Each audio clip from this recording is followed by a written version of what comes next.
Maintenant, nous allons parler un petit peu d'information et de désinformation. Donc, encore sur LCI, c'était hier. Euh, bon, Samantha de Berden, hein, qui est une atlantiste forcenée, qui intervient de temps en temps. Elle en est toujours sur l'emoji caviné qui arrive en vague d'assaut, position ukrainienne. Bon, c'est toujours pareil, hein, si on veut avoir une idée des pertes, des morts, hein, du conflit en Ukraine, des morts russes du conflit en Ukraine depuis février 2022, il faut suivre les statistiques du site Mediazona. Actuellement, ils sont à 37 000 morts depuis le 17 novembre 2023. Bon, je pense qu'il y a un peu plus de morts qu'on pourrait aller sur les 50 à 60 000. Donc tout ça, c'est une approximation, bien sûr, de ma part, hein, puisque eux ne comptabilisent que les morts qui sont avérés à partir des rubriques nécrologiques. Et dis donc, tu es en train de critiquer une chercheuse à la Royal Institute of Ah ouais, International Affairs. Hein. ah C'est ouais, quand je même sais, pas ouais. n'importe qui. C'est Hein. Tu clair. as affaire quand même, je sais pas où est la Royal Institute, mais c'est impressionnant. Hein. Bon, mon Dieu. Elle a été également à l'OTAN, hein, pour faire le pédigré de la personne. Donc, clairement, lorsqu'on est face à des intervenants comme ça, bon, on est sur des intervenants qui sont militants. Euh, on a tous des opinions, mais il y a certains qui sont quand même beaucoup plus équilibrés sur leurs analyses que ce type d'intervenants. Quand on regarde des personnes comme ça, c'est que lorsqu'on regarde une personne qui est militante, il faut l'écouter parce qu'il y a forcément de l'information, peut-être au travers de ses paroles. Mais en tous les cas, là, on est typiquement sur un discours, un discours idéologique qui se rapproche presque de la propagande allemande lorsqu'il parlait des Russes, tu sais. Hein, alors, je ne vais pas faire de parallèle Mais comme cela, mais bon, bref, on si, n'est pas si, loin. si, si, si, c'est le même, c'est le même parallèle. C'est-à-dire que moi, ça a été un peu une surprise au moment du déclenchement des hostilités, c'est de voir à quel point il y a une forme de suprémacisme ouest-européen et occidental de toute façon, avec qui recouvre une espèce de forme de racisme, quoi. C'est-à-dire que les Russes sont des moujik avinés qui carburent à la vodka, etc., alors que c'est quand même une très grande nation, la capitale de la musique, pas capitale, Ouais. la patrie de la musique, de Ouais. la danse classique, de la littérature, n'en parlons pas. Enfin, je veux dire, mais ça, aujourd'hui, malheureusement, nous, on est acculturés de plus en plus, hein, et on est nourris de ce suprémacisme qui s'exprime de cette façon-là. Parce que cette personne-là, Madame de truc machin, là, elle dit ça, et à mon avis, elle est probablement pas dupe, mais elle se dit, je peux le dire parce que ça va être accepté. Il y a, voilà, c'est-à-dire, et on le voit sur les réseaux, il y a tout un tas de gens qui sont dans cette approche, Parce que Alors bon, c'est le dernier élément de narratif qui leur reste, en fait. oui, Euh, mais elle sait qu'elle va trouver un public sur ce suprémacisme oui, bien sûr, bien raciste. sûr, bien sûr. Ah ben oui, bien sûr. Les Russes, les Orques, ainsi de suite. Enfin, bref. On est tout à fait dans la propagande ukrainienne des nationalistes. Je dis bien la propagande ukrainienne, pas celle de l'État. La Oui, propagande mais ukrainienne des moi, nationalistes. les Ukrainiens, ils se battent. Donc, ils fassent de la propagande, je comprends. Mais là, en l'occurrence, elle ne se bat pas. Hein. Donc, bon, enfin. Ah non, non, c'est sûr, je suis d'accord avec toi. Alors, pourquoi j'ai eu une rupture de machin? C'est pas grave. Bon, bref. Et là, deuxième intervention, donc c'était. Alors, elle est remarquable, cette Ukrainienne, là, Oksana, je me rappelle, Mevinskou, j'ai toujours du mal avec leur nom, hein. Donc Oksana, alors elle fait partie des plus excités, hein, sur les plateaux télé. Donc je pense qu'elle est vraiment la représentante d'un courant radical nationaliste qui fait l'objet des 3% de représentativité électorale en Ukraine et qui a rappelé que de toute façon dans le Donbass c'était des traîtres blancs ou des pro-russes, hein, ils sont des criminels et qui mériteront d'être jugés lorsqu'on aura reconquis le Donbass. Voilà. Tout va bien se passer. C'est clair que après, on comprend les prises de position du président Zelensky par rapport à la reconquête du Donbass, hein.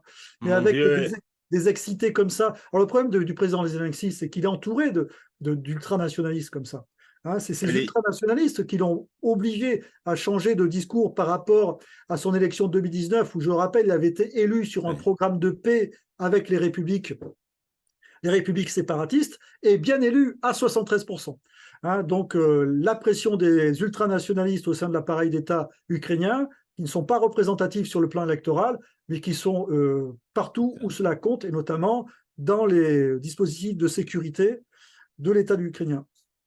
Et Zelensky sait qu'il risque sa vie. Ils lui ont dit d'ailleurs, hein, quand on va peut-être en parler un peu sur les négociations, je parle même des accords de Minsk. Les accords de Minsk n'étaient pas applicables par Zelensky parce que les nationalistes lui ont dit, si vous touchez à la Constitution, il fallait faire une modification de la Constitution pour donner de l'autonomie au Donbass, eh bien, c'est une balle dans la tête, c'est garanti. C'est garanti. Donc voilà, Ouais, oui, tout à fait. Donc, il est prisonnier hein, de ce il, groupe. il a été menacé physiquement, de toute manière. Alors, maintenant, comme tu le dis souvent, c'est à la fin de la. Malheureusement, la foire qui est dramatique n'est pas encore terminée, mais les premières bouses commencent à sortir. Et c'est vrai que ça commence à sentir un petit peu la merde, quand même, il faut quand même le dire. Et là ben, écoute, donc il y a le point, la Russie arrive au bout des stocks d'armes, d'équipements militaires, ça c'est le 31-10-2022. Ensuite, il y a Michel Goya qui. Ah, le colonel Goyafi, la débâcle russe en Ukraine, une leçon pour le modèle français de défense. Au secours, surtout, ne lui donnez aucune responsabilité institutionnelle. Ne le faites pas rentrer au cabinet du ministre de la Défense français parce que à ce niveau de nullité, c'est-à-dire parce qu'il n'est pas nul. Moi, son Bon, livre bon. sur la fin de la Première Guerre mondiale est très intéressant. Mais je veux dire, il a sa lucidité, sa compétence obscurcie par je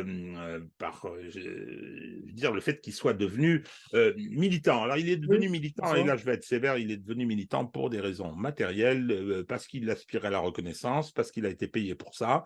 Hein. Tout ça n'est pas très glorieux. Et surtout, il est désormais ridicule, il est un petit peu disqualifié, déconsidéré déjà, mais disqualifié. Moi, je veux dire que si vous êtes pris je veux dire, sur le fait d'ânerie de ce niveau, ça en dit long sur la revendication de votre capacité d'expert. Hein. En fait, il est très très bon sur l'analyse tactique des opérations, comme toujours, mais on en revient à ce que disait Benoît Billon, et on aura l'occasion d'en parler, et également Sylvain Ferreira dans leur analyse de l'art opératif, c'est que la focalisation sur la bataille fait oublier qu'on peut gagner une guerre en ayant perdu beaucoup de batailles. C'est comme ça que les nordistes ont gagné la guerre face aux sudistes, parce qu'ils ont gagné sur le plan opératif, même si au niveau tactique, ils étaient inférieurs. Donc c'est pour ça, cette focalisation sur le niveau tactique ou même sur des micro-événements qui sont même infratactiques fait que l'on oublie le sens stratégique, les paramètres stratégiques qui après de ces paramètres stratégiques vont découler des paramètres opératifs.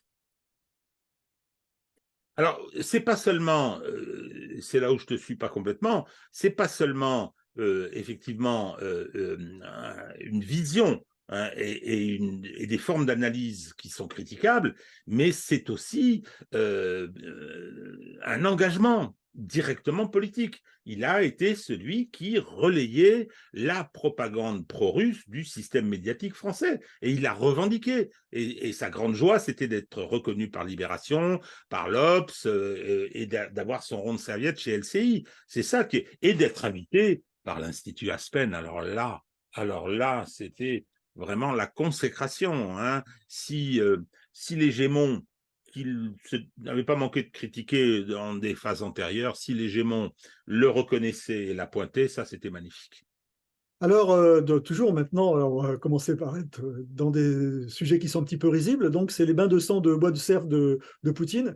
Donc, ça, c'était en avril 2022. Ça a été relayé par Le Point, quand même, et puis par d'autres médias que je ne citerai pas. Donc, c'est typique, en fait, de ce type de propagande avec des informations qui riment en rien, ça ne sert même pas à informer. C'est grotesque. mais en tout cas, c'est pas forcément facteur de crédibilité des médias concernés. Ensuite, bon, également, il y a quand même Guillaume Ancel. Je pense que Guillaume Ancel, c'est avec Xavier Titelman, ceux qui sont les plus dans le discours parfois délirant ou militant. Alors lui, il est vraiment délirant, ce garçon, et il appelle le docteur Maboul, donc c'est un compte Twitter que j'aime bien, c'est qui reprend le thème de la réalité, un retour à la réalité. Et, bon, c'est lui, il collectionne en fait les fameuses bouses, lui, il les a toutes enregistrées, de temps en temps, il les sort. Donc le gars me les envoie, comme il a vu que ça m'intéressait, donc je le remercie d'ailleurs, hein, le gars ou la fille, mais je pense que c'est un gars. Et voilà, donc je ne sais pas si on a le son, mais il faut quand même écouter parce que j'ai la vidéo, je vais mettre le son. Hein. J'espère que nos auditeurs vont entendre parce que c'est quand même un grand. D'ici fin septembre, début octobre, les Ukrainiens auront percé.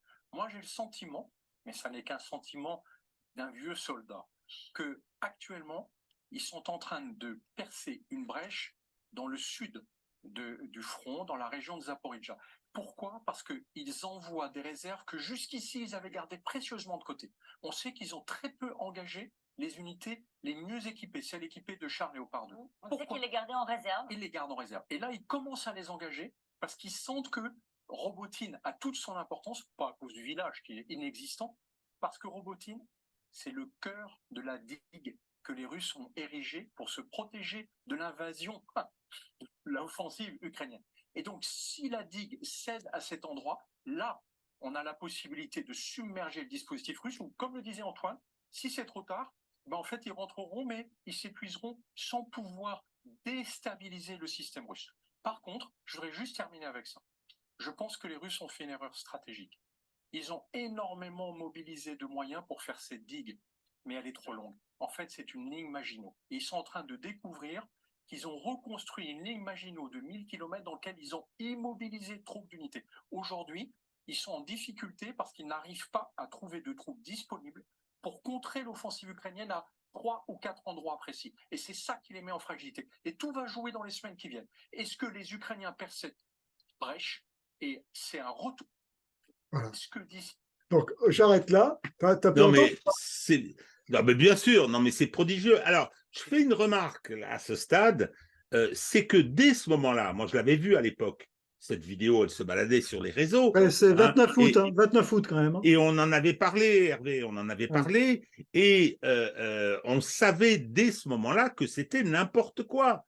C'est-à-dire qu'il y avait bon, ce qu'on dit tous les deux depuis très longtemps, la supériorité des feux, la supériorité de l'industrie, enfin, malgré le soutien de l'OTAN, les carences terribles de l'Ukraine pour mener ce combat, et que par conséquent, on savait ce que c'était la ligne Surovikine, et ça, je veux dire, on savait déjà que c'était grotesque.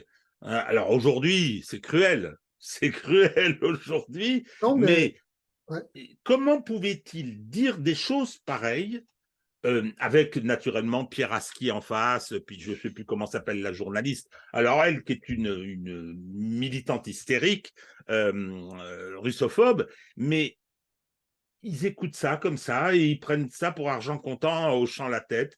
Personne. Aski n'est pas un imbécile, c'est un journaliste. Moi, je l'ai connu au moment de. C'était un spécialiste de l'Afrique du Sud, mais bon. Mais je suis d'accord avec toi, mais le problème, c'est qu'ils ont un expert, ancien militaire, qui commence le truc, le sentiment d'un vieux soldat, tu vois déjà, il tombe le truc, hein, et un expert militaire qui est rémunéré sur les chaînes France Info de mémoire, et puis donc c'est dans l'air, mais lorsqu'il déploie sa démonstration, c'est du roman, feuilleton ou de la science-fiction ou un délire. Hein, et il a son blog, c'est du même acabit. Il m'a bloqué, moi, parce que je ne l'ai pas attaqué personnellement, je lui ai simplement dit que ce qu'il décrivait, c'était de la science-fiction, et j'ai mis une photo de Cosmos 1999. Et après, il m'a bloqué. Donc, c'était pas méchant. Non, c'était gentil même. Hein. Ouais, tu me connais, en général, je n'attaque pas directement les gens. Sauf s'ils m'attaquent directement. Et donc, bref... voilà, donc, il y a le colonel Hogar qui le connaît très bien parce qu'ils ont travaillé de temps en temps ensemble. Colonel Hogar, dont je conseille la lecture de son livre sur le Rwanda, d'ailleurs, que je viens de terminer, Les larmes de l'honneur. Il est très court, mais ça explique bien l'opération française telle que lui, il a vécu. Mais en tous les cas, donc lui, il se targue d'avoir été en opération en ex-Yougoslavie. Il était TACPI, c'est-à-dire qu'il coordonnait les frappes aériennes, hein, en ex-Yougoslavie. Donc voilà, bref. Donc c'est vraiment son heure de gloire. Bon, il a été sur le terrain, hein, donc de toute façon, peu importe. Et en fait, le sujet, c'est pas de savoir ce qu'ont fait les gens, c'est de savoir comment ils analysent les situations et ce qu'ils en retirent. Mais là, on est en plein délire, en fait. On est en plein délire. Et c'est là où tu vois que des historiens militaires comme Benoît Billan, Sylvain Ferreira ont une vision beaucoup plus lucide et, on va dire, avec une hauteur de vue que des militaires, en fait, ne sont incapables d'avoir. Bon, il n'a pas fait l'école de guerre, lui, c'est pour ça, ça doit lui manquer.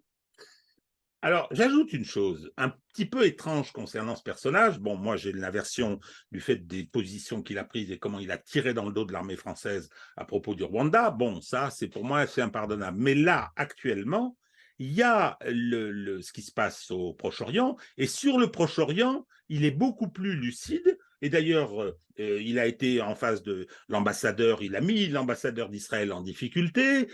Il a des positions. Alors ça, c'est assez étrange.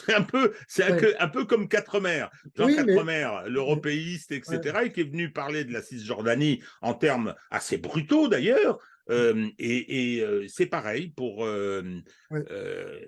c'est pareil pour lui. Ouais. On l'avait souligné, hein, mais alors sur le plan politique, il a une certaine lucidité, mais sur le plan militaire, notamment Oui, ce oui, qui. oui, oui. Tu vois ce que je veux dire, hein, il ne croyait pas à l'opération israélienne, il croyait que les Iraniens allaient avoir des difficultés face au Hamas, je dis sur le plan terrestre, non, là-dessus, il s'est complètement trompé. Mais on Non, en t'as revient en raison, fait t'as raison. à l'analyse tout simplement des forces et faiblesses de chaque belligérant. Ensuite, également, concernant les sanctions maintenant, François Langlais, c'est un chroniqueur que j'aime bien sur le plan économique. Ah, il est toujours assez factuel, toujours maître de lui, hein. Il admet que les sanctions envers la Russie ont bien plus nui à l'économie européenne qu'à cette dernière. Voilà, donc on est là-dessus. Alors maintenant, ils sont en train de gloser sur le fait que l'économie russe aurait basculé en économie de guerre. Alors très clairement, elle n'a pas basculé en économie de guerre, parce qu'économie de guerre, ça veut dire que la priorité, c'est la fabrication de matériel destiné à la guerre et non pas les biens de consommation, alors qu'en fait, on est toujours majoritairement sur une économie qui est tournée vers les biens de consommation. Et ça, c'est très bien expliqué dans les analyses hebdomadaires économiques de Jacques Sapir. Alors, sur l'anglais, il n'a jamais été un militant annonçant ce qu'a dit Bruno Le Maire, hein. Non, non. Il a été toujours beaucoup plus circonspect. Et lui, quand on comptera les bouses, à mon avis, il ne va pas être si Ouais. exposé que ça. Ouais, il n'y en aura pas. Et puis en plus, on a le même coiffeur tous les deux. Ah oui, ça j'avais remarqué. Aïe, Alors, on aïe, en revient à aïe. cet événement extraordinaire presque. Ah, Alors que j'allais faire ma séance de sport, c'est un moment sacré chez moi, je vois sur mon WhatsApp une journaliste qui me demande est-ce que vous êtes disponible à 12h30 pour intervenir en visio sur le plateau. Je ne me rappelle plus le nom du, du journaliste. Là. Bon, peu importe, avec sa collègue. Là. Donc, bon, je dis ouais, ok, pas de problème. Donc, j'écourte ma séance de sport. Ok, je me prépare. C'est pas la première fois que j'interviens sur le plateau de LCI. J'étais intervenu il y a des années sur des problèmes de gestion de crise. Bon, voilà, bref. Donc, j'arrive sur le plateau en distanciel et il me dit oui, voilà, bonjour Monsieur Carès, on vous remercie, ainsi de suite. On vous suit, on vous suit sur X. Donc, c'est ce qui prouve bien que de toute façon, je sais comment fonctionnent ces grands médias. En fait, ils sont sans arrêt sur Telegram en train de chercher de l'information et puis ils suivent certains comptes sur X. Ils regardent également les vidéos. Très probablement que nos vidéos sont regardées également. Et il me dit, vous avez fait dernièrement un post, je tiens à vous interroger sur la bataille d'Azika, quel est votre pronostic? Je dis ouvertement, je n'ai pas de pronostic. Et après, j'ai développé ce que je voulais dire sur la stratégie d'attrition russe, et surtout, je suis revenu, et ça, il s'y attendait pas, sur les fameuses vagues d'assaut. Et j'ai expliqué pourquoi ces vagues d'assaut n'avaient pas de sens, d'une certaine manière, à cause de la suprématie en feu russe et la suprématie aérienne. Et que dans la mesure où l'armée russe actuelle n'est pas l'armée soviétique de la Deuxième Guerre mondiale, avec des effectifs pléthoriques et que les effectifs sont comptés, dès que ça coince, eh bien, ils utilisent leur puissance de feu et après, ils avancent. Voilà. Donc, évidemment, après, ça a laissé un petit blanc sur le plateau, notamment avec Didier François. Pourtant, c'est quelqu'un que je respecte, Didier François, qui a été pendant un an prisonnier de l'État islamique. qui a de vraies connaissances militaires, mais qui lui aussi a un discours militant. Alors, et derrière, le général Delors, qui est vraiment un des meilleurs intervenants sur le plateau, hein, qui a été patron des opérations, hein, à un moment donné, de mémoire, hein, à l'état-major des armées. Donc lui, tout simplement, il dit non, les 1000 morts par jour, c'est absurde. Il ne faut pas croire ce truc-là, je n'y crois pas. Et il dit, justement, ça a été très bien expliqué avant, les Russes utilisent, en parle-moi, hein, les Russes utilisent leur puissance de feu, et puis quand ça n'avance pas, ben, ils refrappent jusqu'à ce que ça cède.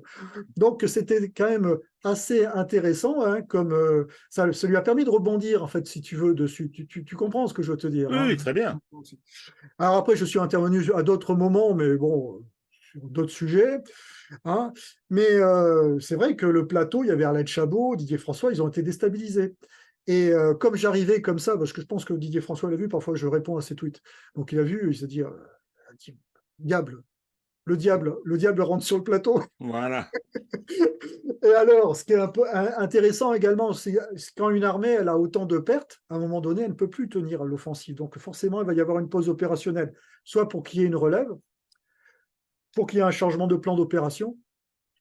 Et tout ça, ça veut dire qu'il y aura une pause opérationnelle de 4 à 7 jours. Donc, ce n'est pas le cas. Donc, ça prouve bien que tout cela, c'est le fait de la propagande ukrainienne.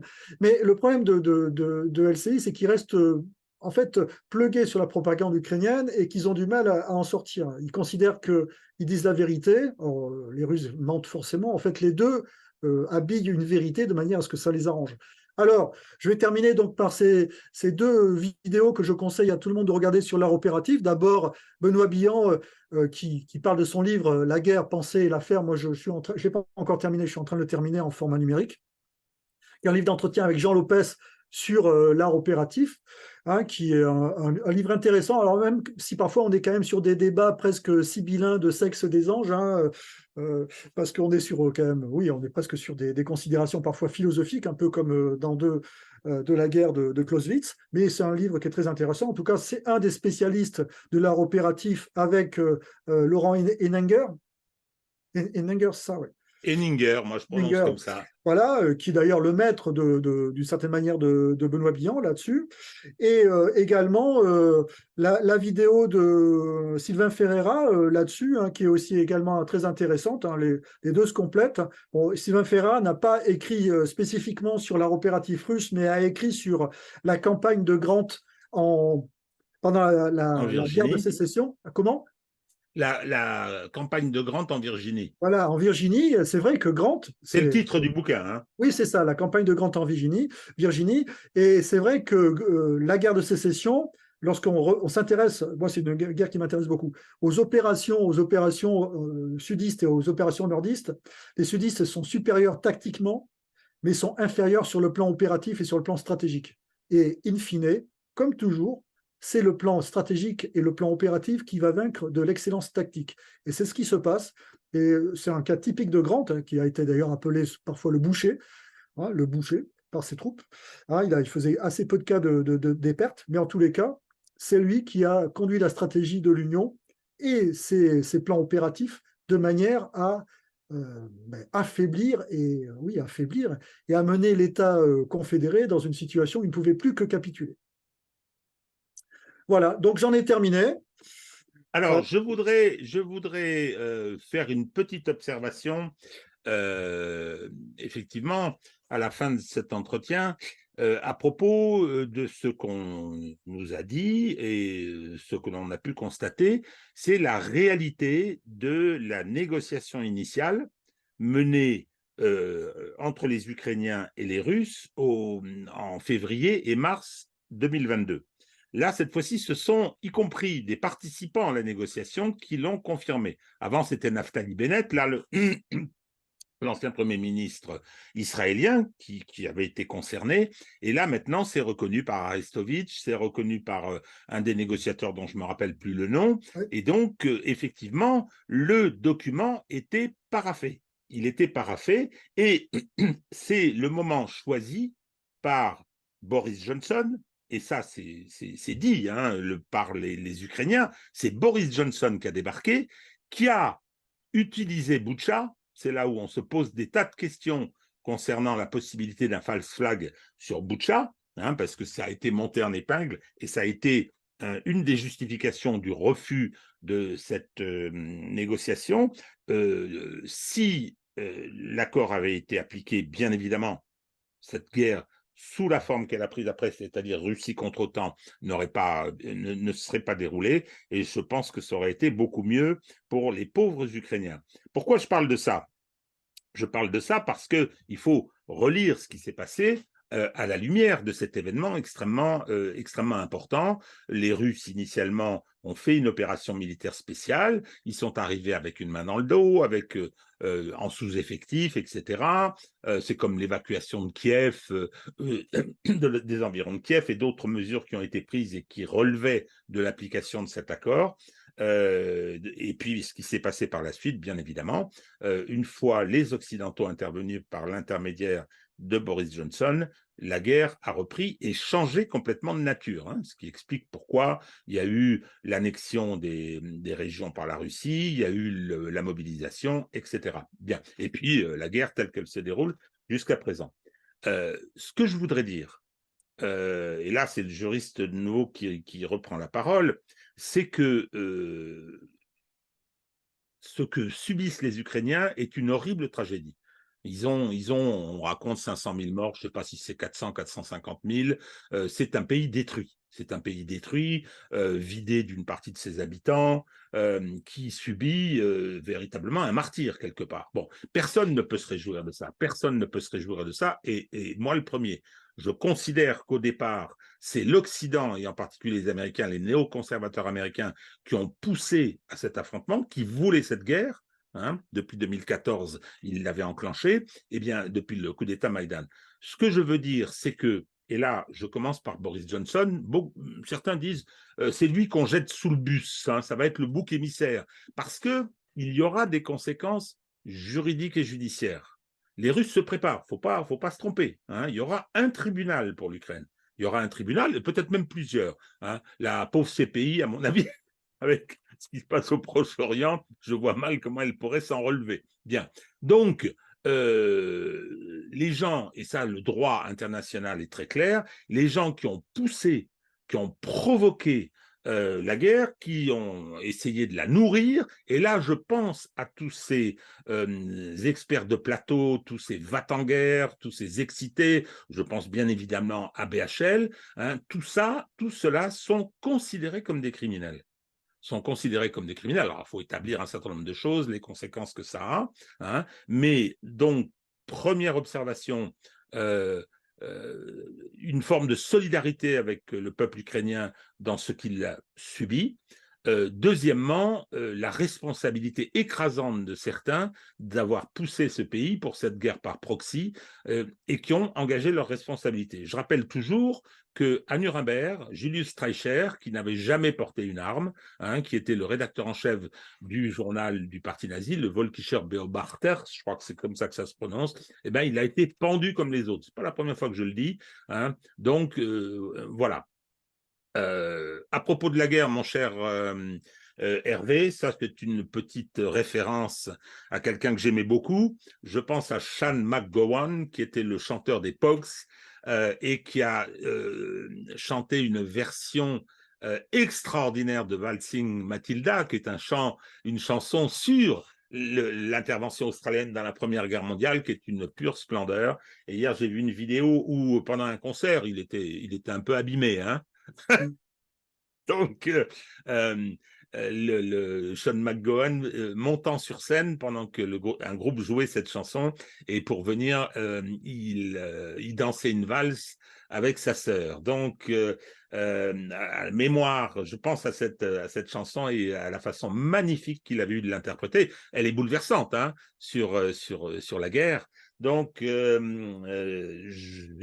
une pensée un peu émue pour Sean McGowan, moins ému pour Henry Kissinger, qui est mort le même jour. Voilà. Donc, mais il avait 100 ans, lui. Alors, imaginez que McGowan pouvait arriver à 100 ans. Non, c'était pas possible, vu ce qu'il avait consommé et la vie qu'il avait eue. Non, faut pas rêver. Il me faisait un peu penser à George Best, qui était un grand joueur de football, et alors qui disait j'ai claqué beaucoup d'argent dans l'alcool, les femmes et les voitures de sport, le reste, je l'ai gaspillé. C'est effectivement une très belle phrase, c'est de l'humour britannique, comme on le connaît. Voilà. Bon, eh bien, écoutez, merci de votre attention et à la semaine prochaine. Au revoir tout le monde.